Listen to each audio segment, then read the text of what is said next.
Next we है properties बेटा। जो बोरेक्स है वो वाइट होती है और क्रिस्टलाइन सॉलिड में होती है। अगर आप देखें बेटा बोरेक्स किस फॉर्म में आपको मिलती है बेटा, छोटे छोटे दाने होते हैं, वाइट कलर के दाने होते हैं ये, ठीक है। वाइट कलर की छोटे छोटे गोल गोल से जो है वो सर्कुलर फॉर्म में ये दाने से होते हैं, जिनको हम बोरेक्स कहते हैं। जैसे फर्टिलाइज़र जो खाद होती है, खाद के दाने होते हैं ना, वैसे ही जो है वो बोरेक्स के दाने होते हैं, वाइट होते हैं, क्रिस्टलाइन फॉर्म में होते हैं बेटा। It is sparingly soluble in cold water. ये बेटा जो है वो कोल्ड वाटर के अंदर जो है वो हल हो जाता है। But is more soluble, sparingly soluble मतलब क्या है कि कम्प्लीटली डिजॉल्व नहीं होता, लेकिन जो है वो ये डिजॉल्व हो जाता है, ठीक है। बट कम्प्लीटली या ज़्यादा सोलेबल जो है वो हॉट वाटर के अंदर है। 100 ग्राम्स ऑफ वाटर को डिजॉल्व करना है 3 ग्राम ऑफ डेका हाइड्रेट के अंदर and at 10 degree Celsius and 99.3 gram जो है वो at 100 degree Celsius. If a saturated solution be allowed to crystallize above, अगर हमारे पास सैचुरेटेड सोल्यूशन हो और हमें उसको क्रिस्टलाइज करना हो तो हमें उसके लिए जो टेम्परेचर रिक्वायर होता है वो 62 डिग्री सेल्सियस होता है, ताकि हमारे पास जो ऑक्टाहेड्रल क्रिस्टल्स हैं वो पेंटाहाइड्रेट में कन्वर्ट हो जाएं, ठीक है। यानी Na2B4O7.8H2O जो होगा ना, जो ऑक्टाहेड्रल क्रिस्टल्स होगी वो किस में कन्वर्ट हो जाएं, पेंटाहाइड्रेट में कन्वर्ट हो जाएं। और इस तरह से हम क्या करेंगे, इसको सेपरेट आउट कर लेंगे। If the temperature is below 62 degree Celsius, अगर टेम्परेचर बिलो होगा तो डेकाहाइड्रेट बनेगा, और अगर टेम्परेचर 62 से अबव होगा तो हमारे पास जो है वो पेंटाहाइड्रेट बनेगा। यानी अगर हम टेम्परेचर 62 से बिलो रखेंगे तो हमारे पास जो बोरेक्स बनेगा वो बेटा टिंकल नेचुरल वाला बनेगा, और जो अगर हम इसका टेम्परेचर हाई कर देंगे तो हमारे पास जो है वो पेंटाहाइड्रेट बनेगा। दैट इज़ नॉट, है तो वो भी बोरेक्स लेकिन वो हमारे पास टिंकल नहीं होगा, ठीक है। It's aqueous solution is alkaline, अगर हम इसको जो वाटर के अंदर डिजोल्व करें तो इसका जो सोल्यूशन बनेगा वो अल्कलाइन होगा, ठीक है, ड्यू टू हाइड्रोलिसिस, क्योंकि बेटा ये वाटर की ब्रेक डाउन कर देगा और हमारे पास क्या बनेगा, सोडियम हाइड्रोक्साइड। और आपको पता है सोडियम हाइड्रोक्साइड एक अल्कली है, तो अल्कलाइन सोल्यूशन बनेगा क्योंकि ये वाटर की जो है वो ब्रेक डाउन कर देता है। और साथ में हमारे पास बोरिक एसिड बनेगा, that is a weak acid. Boric acid weak acid है, हमें पता है, हमने 2-3 जो है 3-4 पढ़े हुए हैं कि हमारे पास स्ट्रॉन्ग एसिड है, जैसे सल्फ्यूरिक एसिड है, नाइट्रिक एसिड है, हाइड्रोक्लोरिक एसिड है, ये जो है वो हमारे पास स्ट्रॉन्ग एसिड्स हैं। बट बोरिक एसिड और ये एसिटिक एसिड, ये जो हमारे पास एसिड्स होते हैं ये वीक एसिड्स होते हैं। सो बोरिक एसिड बनता है, that is a weak acid. बेटा the hydrolysis mean water breakdown of water. So hydrolysis is prevented in the presence of glycerine. अगर हम चाहते हैं कि वाटर की ब्रेकडाउन ना हो, ठीक है, तो हम उसके अंदर ग्लाइसरीन ऐड कर देते हैं, और ग्लाइसरीन जो है वाटर की ब्रेकडाउन होने से बचाती है, ठीक है। When heated borax loses water, जब बोरेक्स को हीट करेंगे तो ऑब्वियसली बेटा वाटर लूज़ करेगा। लूज़ कैसे करेगा, वहाँ से वाटर जो है हीटिंग के दौरान इवेपोरेट होना शुरू हो जाएगा and swells up into a white porous mass. और बोरेक्स से जब वाटर निकल जाएगा हीटिंग के दौरान तो बोरेक्स जो है वो स्वेल अप हो जाएगी, फूल जाएगी और वाइट पोरस मैस बना देगी। दानेदार जो है, सुराखदार जो है वो वाइट पोरस मैस बना देगी due to the expulsion of water. Water के एक्सपल्शन की वजह से वाटर बेटा वहाँ से निकल जाएगा ना, वाटर तो इवेपोरेट हो जाएगा। So on further heating it melts and to a clear transparent glass. अगर इसको मजीद हीट करेंगे तो वो जो वाइट पोरस बना है हमारे पास, उसने मेल्ट होकर हमारे पास जो है वो क्या बना देना है, ट्रांसपेरेंट ग्लास की तरह का इसने जो है वो कन्वर्ट हो जाना है, which dissolve many metallic oxides forming coloured beads.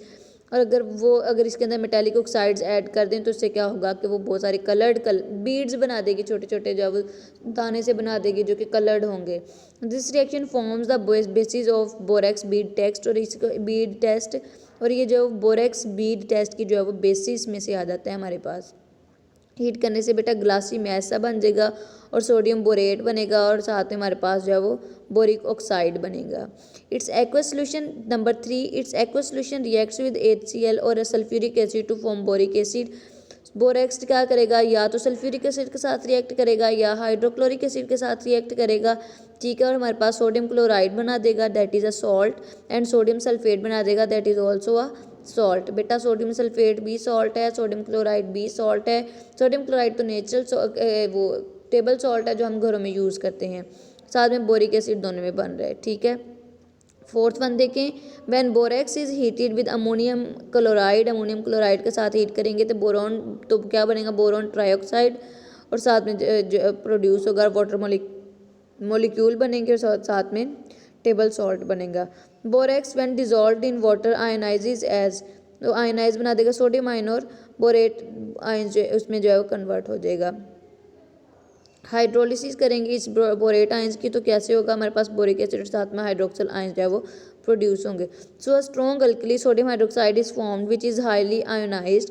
On the other hand boric acid is ionized to a little extent because it's a weak acid. Obviously आपको पता है ये आयोनाइज हो जाएगा जल्दी ही, क्योंकि ये वीक एसिड है और वीक एसिड तो बहुत जल्दी आयोनाइज हो जाते हैं. So and solution of borax as a whole is alkaline in nature. तो ये हमारे पास सोल्यूशन क्या होगा, अल्कलाइन इन नेचर होगा. नेक्स्ट है बेटा हमारे पास borax bead test. Borax bead test हम देखें तो prepare a loop at the end of the platinum wire. हमने क्या कर लेना है, एक प्लाटिनम वायर ले लेनी है, उसके एंड पे एक लूप सी बना देनी है, उसको हीट करना है वायर को, ठीक है. और फिर क्या कर लेना है, उसके अंदर लिटिल पाउडर बोरेक्स का जो है वो हमने हॉट लूप के अंदर ऐड कर देना है. लूप सी बना लेनी है ना बेटा, कुछ इस तरह की. सपोज एक वायर ली, उस वायर को हॉट करेंगे और उसकी इस तरह से करके लूप बना लें, ठीक है. इस तरह से करके लूप बना लें और उस लूप के अंदर हमने क्या कर देना है, हमने जो है वो बोरेक्स को ऐड कर देना है, ठीक है. हीट करेंगे उसको अगेन. बोरेक्स फर्स्ट पे क्या कर देगा बेटा, स्वेल करेगा, फिर मेल्ट हो जाएगा और मेल्ट होकर कलरलेस सा ग्लासी सा लिक्विड मटेरियल बना देगा लूप के अंदर ही. फिर उससे हम क्या करेंगे ना, उस वो ग्रेन से दाने दाने से बीड से बना देगा, छोटे छोटे दाने से बना देगा. उन ग्रेन्स को हम लेंगे, लेकर हम किसी जो है वो किसी भी जगह पे उसको एग्जामिन करेंगे. एग्जामिनेशन करने के बाद हम मतलब उसका मुआयना करेंगे. मुआयना करने के बाद यानी हम देखेंगे ये ग्रेन्स किस तरह के हैं, किस कलर के हैं, क्रिस्टल्स ये जो ग्रेन्स हैं ये क्रिस्टलाइज फॉर्म में है, किस फॉर्म में है. इस तरह से हम उनका एग्जामिनेशन उसका मुआयना करेंगे. सो देन हम क्या करेंगे, उन बीड्स को दोबारा से रीहीट करेंगे. फर्स्ट पे वो oxidized in the oxidizing flame में हमने हीट करना है. देन उसको हमने रिड्यूसिंग फ्लेम में हीट करना है, ठीक है. देन हमारे पास आ जाती है chemistry of borax bead test. बेटा बोरेक्स बीट टेस्ट हमने देख लिया कि कैसे बना है. पहले उसको हीट करेंगे, वो स्वेल हो जाएगा. बोरेक्स को हीट करना है ना, लूप के अंदर रख के वो हीट कर लूप के अंदर रखेंगे, वो स्वेल होगा. स्वेल होकर वो वहाँ पे जो छोटे छोटे पोरस थे वो पट जाएगा और इस तरह से छोटे छोटे दाने से बन जाएगा. और वो दाने जो होंगे वो बोरेक्स बीट टेस्ट के तौर पर जो है वो इस्तेमाल होते हैं. यहाँ पे टेस्ट की बात हो रही है तो टेस्ट के लिए हम जो है या तो फ्लेम टेस्ट करेंगे या जो है वो हम इग्निशन टेस्ट करते हैं. तो यहाँ पे हम फ्लेम टेस्ट करें. फ्लेम टेस्ट के लिए हमने फर्स्ट जो है वो ऑक्सीडाइजिंग फ्लेम यूज़ किया, देन हमने रिड्यूसिंग फ्लेम यूज़ किया. नेक्स्ट है बेटा chemistry of the borax bead test. बेटा बोरेक्स व्हेन फ्यूज जब मिलती है इस decompose into sodium metaborate and boric and hydride. ये हमारे पास जो है वो बन जाएगा बोरिक एंड हाइड्राइड के साथ जब मिलेगा. बोरेक्स व्हेन फ्यूज्ड होगा और तो डिकम्पोज हो जाएगा सोडियम बोरेट में और बोरिक एनहाइड्राइड में. तो metabolic oxide formed from the substance under examination combines with boric trioxide boron trioxide giving the coloured metallic बोरेट्स. इससे क्या होगा बेटा, वो जो वाइट से हमारे पास जो है वो क्रिस्टल्स की फॉर्म में जो हमारे पास बनते हैं, बीड से बनते हैं, वो बाद में जो है वो क्या हो जाएंगे, कलर्ड मेटाबोलाइट्स के साथ जो है वो रिएक्ट करके बोरेट बना देंगे. With cupric oxide the beads are coloured blue. जब क्यूप्रिक ऑक्साइड के साथ उन बीड्स को रिएक्ट करेंगे तो कलर ब्लू होगा, ठीक है. और ऑक्सीडाइजिंग फ्लेम के दौरान ही उसको जो है वो हीट करना है, बिकॉज बेटा जो क्यूप्रिक बोरेट्स होते हैं वो ब्लू कलर के होते हैं. नेक्स्ट है यूज़ ऑफ बोरेक्स. बेटा it is use to prepare borate glass which is heat resistant. It is use in softening of water. Borate glass बनाने के लिए यूज़ होता है जो कि हीट रेजिस्टेंस है, यानी हीट को जो है वो अगर कोई सपोज जैसे अगर ग्लास होते हैं कुछ वो हीट रेजिस्टेंस होते हैं कि आप उसके अंदर हॉट वाटर भी ऐड कर लें तो वो टूटते नहीं हैं. सो इस तरह से ये हीट रेजिस्टेंट होते हैं कि हीट को अंदर जो वो पहुँचने से बचाते हैं, रजिस्ट करते हैं. It is use in softening of water. Water को सॉफ्ट अगर हार्ड वाटर तो इसको सॉफ्ट करने के लिए भी ये यूज़ होता है borax. It is employed in borax bead test for the detection of metallic cations. Metallic cations की डिटेक्शन के लिए भी ये यूज़ होता है. द बोरेक्स बीट टेस्ट हमने देख लिया क्योंकि वो कलर प्रोड्यूस करते हैं. So it is use in metallurgical operations. Metallurgical operations ये जो मेटल्स होती हैं उनका आगे जो हम सारा जो प्रोसेस करवाते हैं उसके अंदर भी ये यूज़ होता है.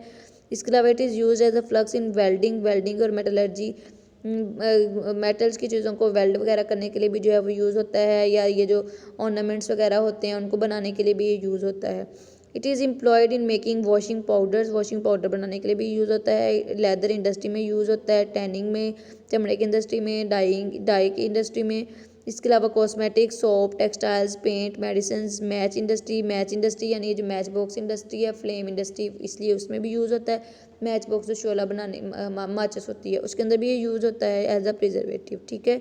तो बेटा this is about today. I hope you understand it well. हमने डिस्कस क्या किया है, हमने सबसे पहले डिस्कस किया है कि बोरोन के जो हमने बोरेक्स को ही हमने देखा था कि बोरेक्स है उसका अक्रेंस क्या है, उसकी आगे जो हमने देखी थी कि क्या प्रेपरेशन क्या है, कैसे करते हैं हम, उसकी मैन्युफैक्चरिंग देखी थी। देन हमने उसकी प्रॉपर्टीज़ देखी, फिर हमने देखा कि कैसे जो है वो बोरेक्स, उसका बोरेक्स बीड टेस्ट देखा। देन हमने उसी की केमिस्ट्री और एंड पे हमने यूजेस ऑफ बोरेक्स देखे हैं। हमने डिस्कस स्टार्ट किया था टॉपिक कंपाउंड्स ऑफ बोरोन, तो हमने एक कंपाउंड डिस्कस कर लिया है बोरोन का, बोरेक्स। इंशाल्लाह कल हम जो है वो नेक्स्ट टॉपिक डिस्कस करेंगे, that is boric acid. Borax को हमने बहुत डिटेल में डिस्कस कर लिया है। I hope you understand it well.